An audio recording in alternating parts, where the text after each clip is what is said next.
Greetings, hello, fellow bronies and Pegasisters alike. Pegasisters alike, sorry. This review episode, I am going to review Season 2 of My Little Pony Friendship is Magic. I guess before I get into each of the episodes, or not, at least the 26 episodes of the season, I guess I could say beforehand that this season definitely caught my eye back when I first saw it for the first time a few years ago. And, one of the things I liked about it was just the whole Discord thing, just how it was starting to become a series, how it was starting to progress and change its way, start progressing and change its ways from how it was earlier in the first season. Just the whole introduction of characters and enemies like Discord, the Changelings, Shining Armor, Cadence, and just continuing all the interesting stories involved with that and just adding whole new ones. Definitely a great second season, and just because of the progression getting better and better after each season, I would say it's my 5th favorite season so far right now.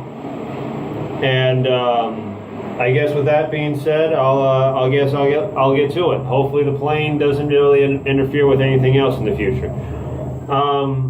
So I guess starting off is the season premiere, the 2-parter season premiere, the Return of Harmony, which brings back the return of Discord, the spirit of chaos and disharmony, and just how he just tested the main 6 by trapping them in a maze, trying to get each of them to disobey the said element they were supposed to be under, and just how in doing so he made them lose most of their powers and just almost unleashed complete chaos throughout all of Equestria before they basically found a way to gain all their powers back and successfully take down Discord before turning them back into stone.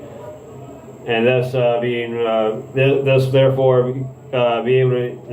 I don't know why I can't talk, thus be able to regain their powers and to be heroes for defeating the Spirit of Chaos.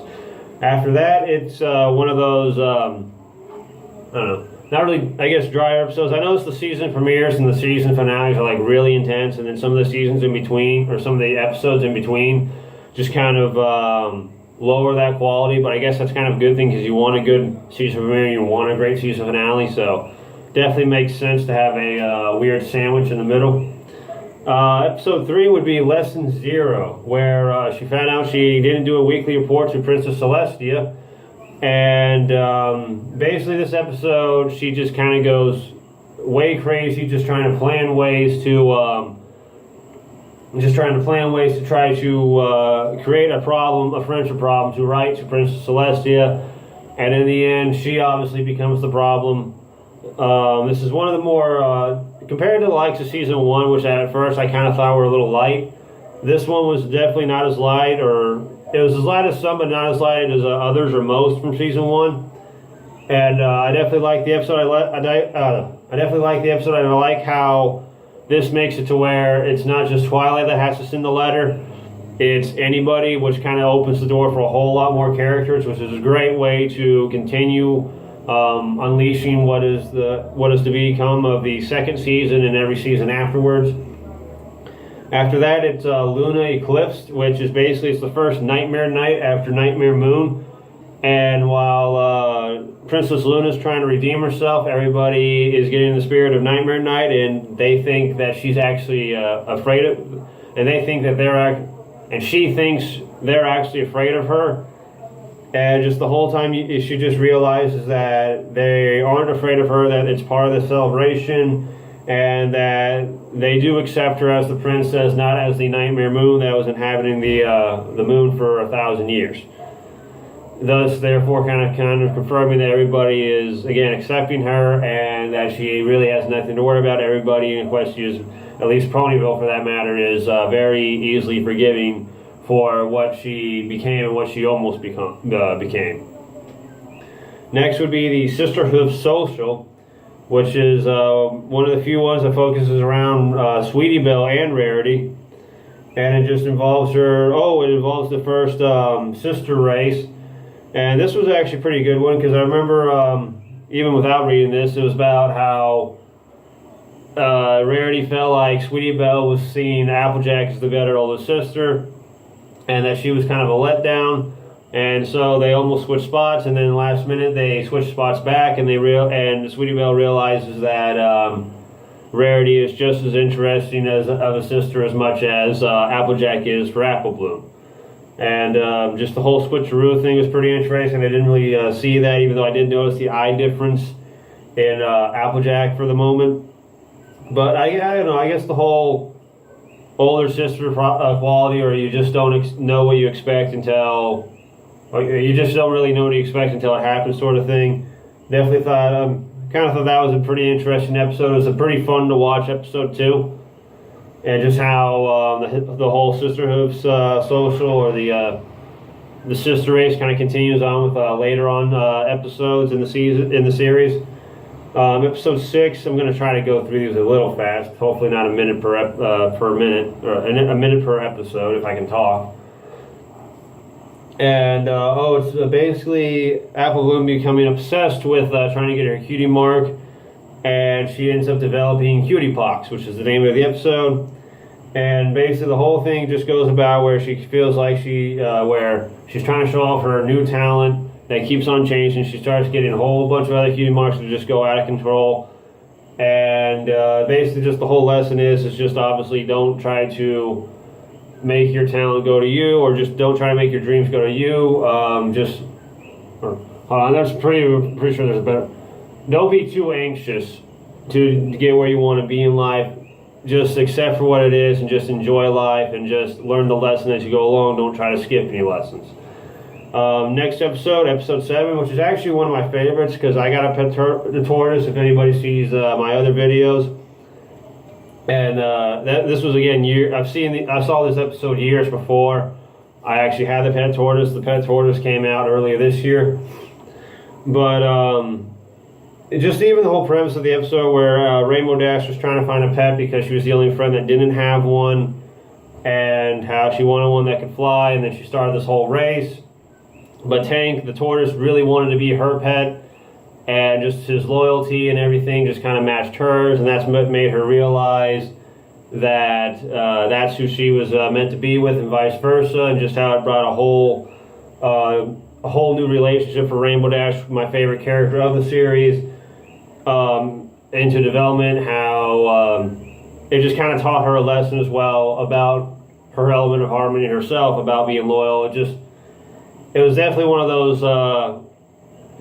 People benefit off their pets just as much as the pets benefits off of people episode, and just how the right one isn't always who you expect at first, but it always seems to hit you when you least expect it, or when you're in your most troubled needs. Okay, the mysterious Mare Duel. And that is basically Rainbow Dash is pretty much becoming, I don't know why my nose always itches in these episodes. And that is Rainbow just is becoming very interested in becoming the Ponyville hero. That there's this new hero that comes around called Mare Duel, which ends up being all the other ponies working together trying to teach Rainbow Dash a lesson. Rainbow Dash is trying to compete, trying to always be one step ahead. I think she almost stages an incident that gets her ride real fast. Then she basically learns the lesson of trying not to be too, be a hero, but don't be too lost in it that you forget who you're really supposed to, that you're really supposed to be selfless and all that. Definitely a great episode. I didn't like the twist at the end when I first saw it, but I guess over time, watching the series more, and just thinking back and reviewing all these episodes again, it was actually a pretty decent lesson episode, and it was actually a pretty interesting twist, I'll admit. Episode 9, Sweet and Elite, and that is Rarity is planning for a dress for Twilight's upcoming birthday. Fancy Pants comes in. I actually kind of don't remember this episode. Oh, I guess it's really more of, okay, I remember it now. Basically, she's trying to make this dress for Twilight, and Fancy Pants comes in, tells her to make it a lot more interesting if she really wants to outdo her friend. And just the whole episode's just Rarity realizing that she is Twilight's friend and she knows her best, not somebody who is at a higher status and fashion that she is, that doesn't know Twilight Sparkle as well as Rarity does. Secret of my excess. Oh, it's Spike's first birthday in Ponyville. Oh, yeah, and it's when he gets all these. It's when he gets all these gems for doing all these favors, and just because it's his birthday, no, not because of the favors, but just because it's his birthday and all that. And it's a Dragon with Gems sort of episode, so he just becomes a little too obsessed with it. He almost puts Rarity in danger. I think at one point he almost revealed that he had a crush on Rarity. And it was kind of like a King Kong / Anne moment where Spike became a monster, and Rarity, his love interest, was the one that basically had to bring him back into the light and help him get back to normal and not be the greedy dragon that he was becoming, but become the senseless, heartful dragon that he usually is. That was definitely a good one, especially how Spike almost came close to revealing his feelings for Rarity, and Rarity just kind of put her hoof on him, just kind of smiling, I guess, indicating that she knows, but also just kind of shutting the door at the same time. Or at least the writers were shutting the door at the same time. Heartworth Eve. It's the play where they do the play about the about how Heartwarming Eve started. Eventually, I think it's kind of like the pageant kind of accidentally relives the incident almost in the worst way. Almost in the worst way. And it's basically them having to go through the whole process again of how Heartwarming Eve started to get him out of the pageant's lifestyle and to I don't know, maybe I'm reading this completely wrong. Maybe it's just a whole retelling of the actual story, but it was a good retelling, and I thought they portrayed the main six in that character. I like how they portrayed the main six in that episode for each of the characters of the pageant. It just fit perfectly well with the whole premise of how Equestria got started, and again, just focus perfectly on the characteristics of the main six with characters that happened in the past for Equestria. You just kind of link the two together, even though one was for a pageant and one was real life. Animal Appreciation Day. It was where you basically find out why Granny Smith does all the weird things that she does with planting up the Zap apples, and how she was just one of the founders of Ponyville. And just how a lot of things that she did that seemed weird, what didn't end up being as weird as she once thought for Apple Bloom. And just how the whole thing was is that you never really know what somebody does or why somebody does it until you actually hear it for yourself, instead of just judging that it's weird and just going with that on your own. It's kind of like the whole revamp of the Zecora episode, but this one definitely focuses a great impact on family, which is definitely just as strong of a bond as friendship, I would say. Next one would be Babycakes, where it's Pound Cake and Pumpkin Cake, and it's basically Pinkie Pie's trying to babysit while Pound Cake's flying just gets out of control, and Pancake's unicorn ability gets out of control. Pumpkin's unicorn ability comes out of control. Sorry, but it was just a great Pinkie Pie episode, just how she was babysitting two out-of-control babies while the parents were away and trying to get some relaxation, and just really showed her a good responsibility tactic for Pinkie Pie. And it was just, like I said, it was just an interesting episode. Episode 14, halfway there, I'm sorry. Applejack goes to the last roundup. And Applejack goes to the Equestria Rodeo with plans to donate her winnings to repair the town hall. Oh yeah, it's basically where they rely on her to fix this, and everything just gets a little out of control. Let's see, let me read this before I get a little too crazy in it. Oh yes, okay, I remember where she ended up losing the match, was afraid to come home, and her friends had to go find her. And then it basically ended up with her just accepting the fact that she lost. Her friends letting her know that they accept her for who she is, and that they're not disappointed in her not winning and helping the town out. That nobody in the town's really that disappointed with her either. and just basically how it ended up with them fixing the town hall for themselves, because they're they're great with construction, I guess, or not really, I guess, for that matter. And Applejack just returns to Ponyville happily, even though she didn't really win the prize that she was originally leaving to go obtain. The next one is the one with the Flim Flam brothers, the Super Speedy Cider Squeezy 6000. And a great introduction to Flim and Flam, great song. Probably one of the best songs of season 2, to be honest.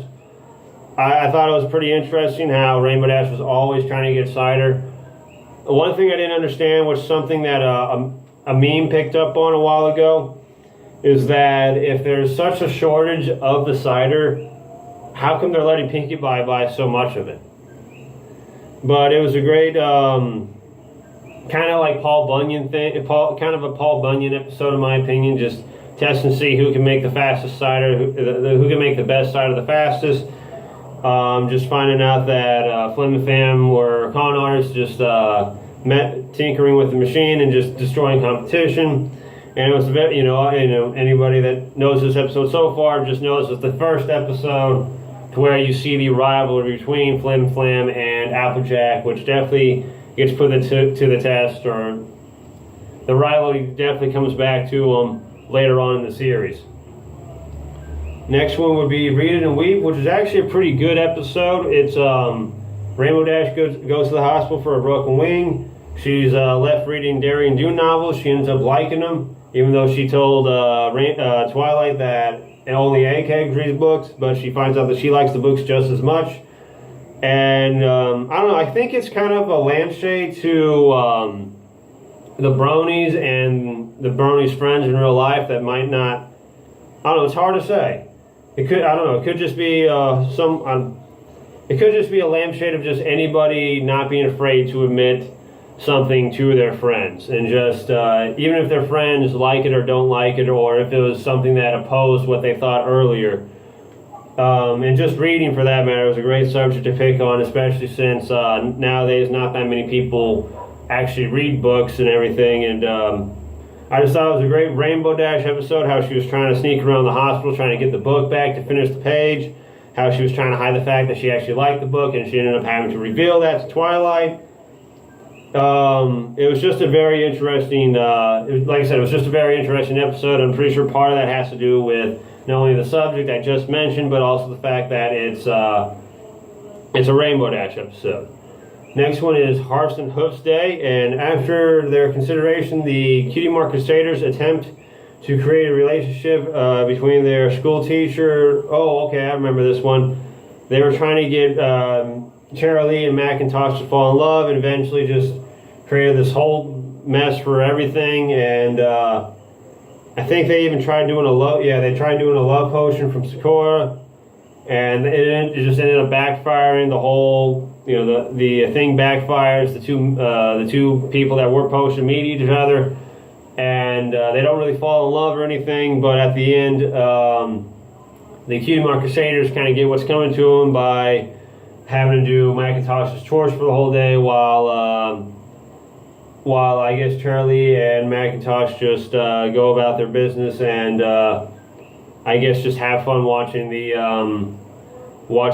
Cutie Crusaders have to do the chores in punishment for making the whole town of Ponyville go a little out of control, just for making Macintosh and Charlie fall in love. That was definitely a decent episode. A Friend Indeed. Pinkie Pie tries to become friends with new Ponyville resident. Oh, Cranky. This one, yeah, I take it back. This one has the best song of the whole season. Come On and Smile. Definitely a great song. Where she's just trying to make a donkey named Cranky try to become a friend of Pinkie Pie, since she's friends with everybody in Ponyville, and he just gets constantly annoyed while he's there looking for somebody. Luckily, Pinkie Pie knows who he's looking for eventually in the end, and they end up becoming friends finally.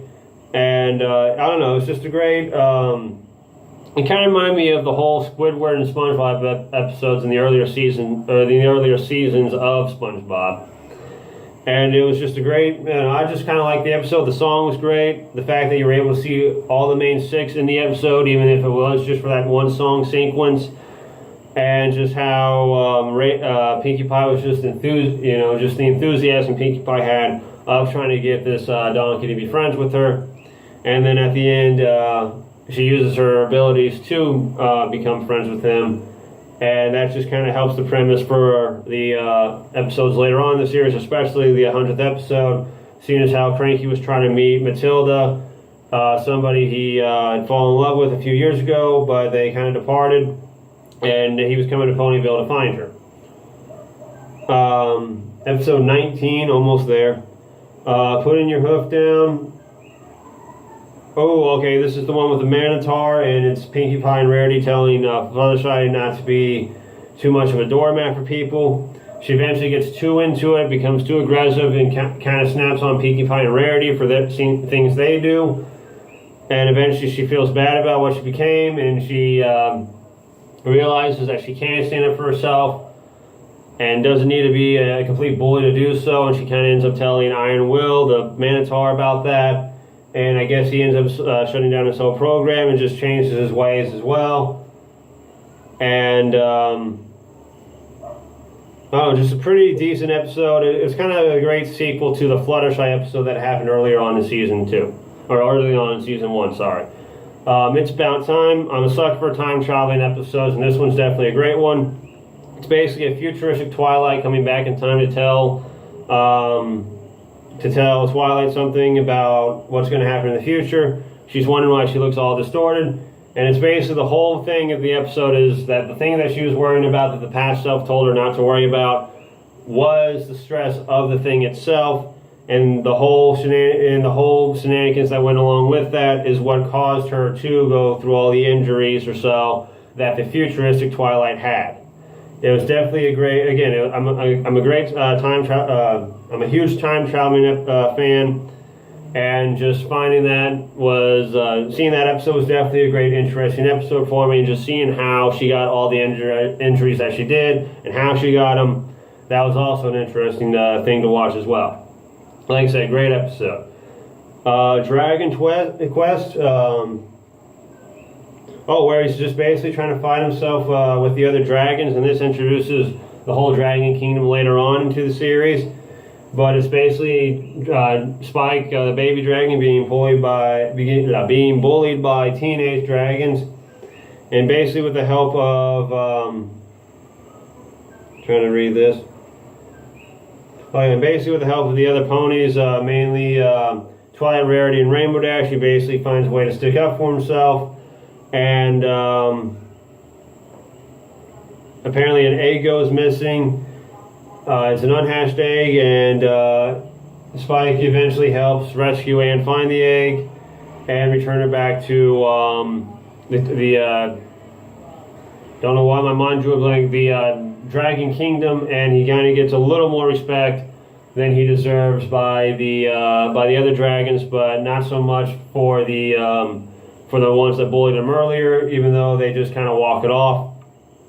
It's a great episode for just anybody, just saying that not anybody always becomes a heel to face.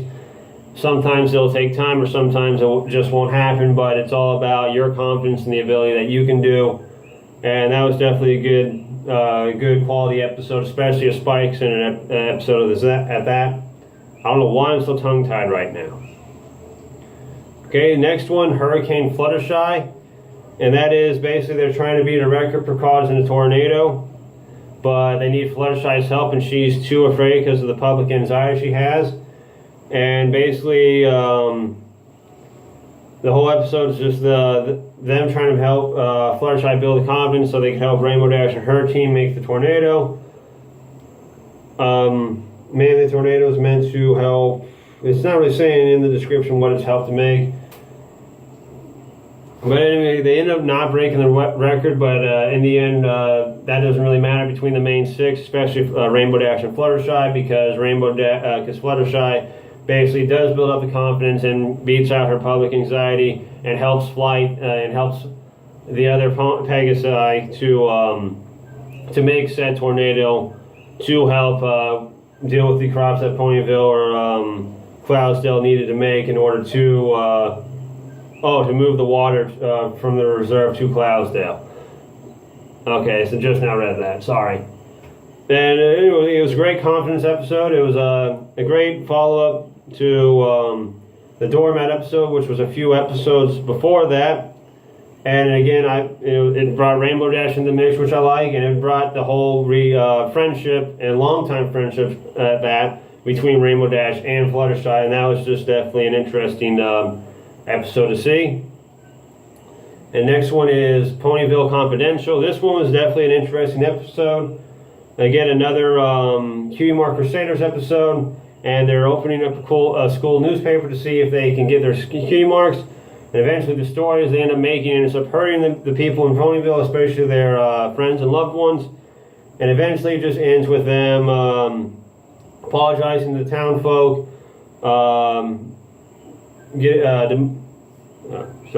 apologizing to the town folk, and just kind of abandoning their whole Ponyville Confidential stories, or the way that they have been doing their stories thus far, because they don't like the fact that the gossip is hurting people, and the fact that it's not really giving them their cutie mark that they're trying to obtain anyway.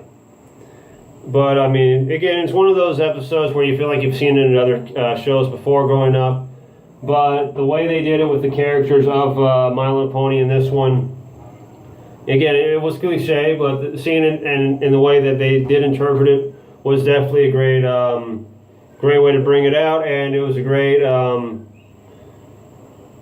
was a great cliche episode of that. I'll give it that, and it was definitely one of the interesting ones for the Cutie Mark Crusaders for the earlier seasons.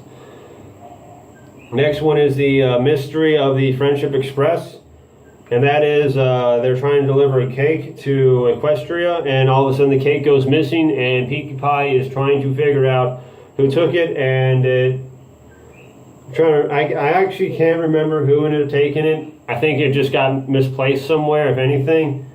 But they eventually find out where it was, and let me see what it is. And that all the, they basically find out where it was. All their other rivals end up missing their candy. They ended up missing their sweets, so they end up going to Equestria after all. Presenting, or going to Canterlot, after all. And ended up presenting the sweet that they were trying to find in the first place the whole episode. They give it to Canterlot, and then, of course, Pinkie Pie eats it all in one gulp. But everybody just kind of has a good laugh about it, and I don't know, it was definitely a great film noir detective episode, and again, just using Pinkie Pie's antics of her just being the character to break the fourth wall and just be the most random character on the show. It was definitely a great way to interpret that, even though it felt like at some points she wasn't really the one that's solving the case, Twilight was, but it was a great Watson and Sherlock Holmes episode just involving around sweets and ponies. So it was definitely a good one. And finally, last but not least, I'm almost there. It's the Seer. It's the season 2 finale, the two-parter, A Canterlot Wedding, where it introduces the Chainlings and the big brother of Twilight Sparkle, Shining Armor, and his fiancée turned wife, Cadence, and just how Cadence used to babysit Twilight, and how she started noticing that this Cadence wasn't acting as much as she remembered her to be. But nobody really believed her, not even her brother, to the point that they basically told Twilight not to show up at the wedding. She basically finds the real Cadence hidden underground, and they end up defeating the Changeling Queen before she ends up using the ability of,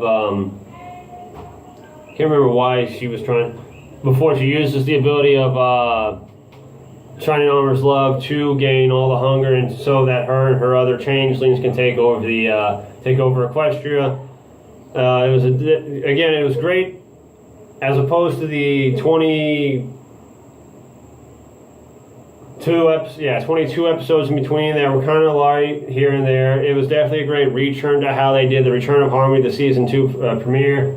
And I liked the action, I liked the story, and I love the fact that it was a two-parter finale again, or at least for the first time since season 1 wasn't one.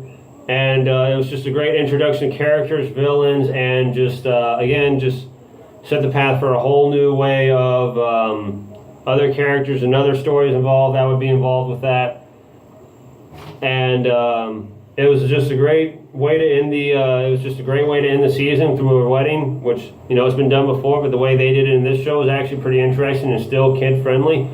And just I actually kind of liked how they ended the season with "Love Is Bloom." You know, a lot of people say that's one of the lighter songs of the show, and I can't really disagree with that. But the way, you know, if any of the songs could have ended the season, I definitely couldn't think of a better one to do so, and it definitely just, again, wrapped up a great second season in the first 52 episodes of the whole series itself. And with that being said, like I said before, season 2 is definitely my 5th favorite season. It's definitely a better season than season 1, in my opinion, just through the two-parters and the continuation, the stories, just the introduction of the characters and everything, and all the songs that were involved with the season as well. Like I said, good season. Like I said, not a bad episode in that one. Again, not a bad episode in any of the seasons. And you can definitely tell with this season onward that it's definitely picking the pace for it to becoming more of a progressional series, as opposed to just what we saw in season 1, episode 1, or something like that. So again, great season. Thank you for sitting with me throughout this whole half hour of a review. I can't promise that the 4, 5, and 6 seasons won't be this long, but if I take this long for season 13, then something is definitely wrong with me. But anyway, thank you for sitting through this season. Great season, top 5 in my opinion, and I hope to see you guys soon when I review season 3, or maybe even the Equestria Girl series in the series. But I'll probably start with season 3 next, just to give everybody a half break. But anyway, I'm running the clock now, and I guess Bro Hoof, peace.